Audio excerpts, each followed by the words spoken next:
ഗ്രാമിക ന്യൂസിലേക്ക് സ്വാഗതം. സംസ്ഥാനത്ത് വെസ്റ്റ് നൈൽ പനി റിപ്പോർട്ട് ചെയ്തതിൻ്റെ പശ്ചാത്തലത്തിൽ ജനങ്ങൾ ആശങ്കപ്പെടേണ്ട സാഹചര്യമില്ലെന്ന് ആരോഗ്യ വിദഗ്ധർ. വെസ്റ്റ് നൈൽ പനി ഫ്ലേവി എന്ന ഒരു വൈറസ് രോഗമാണ്. പക്ഷികളിൽ നിന്നാണ് കൊതുകുകളിലേക്ക് ഇവ പടരുന്നത്. ക്യൂലെക്സ് കൊതുകുകളാണ് രോഗവാഹകർ. കൊതുകുകളിൽ നിന്നാണ് മനുഷ്യരിലേക്ക് രോഗം പടരുന്നത്. മനുഷ്യരിൽ നിന്നും മനുഷ്യരിലേക്ക് രോഗം പടരില്ലെന്നും വിദഗ്ധർ പറയുന്നു.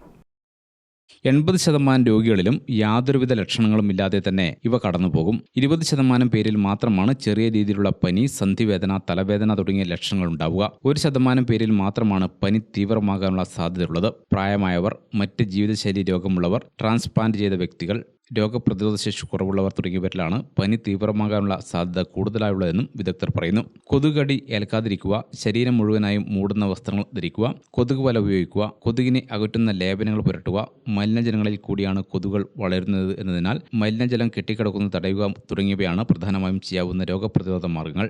News desk Gramika.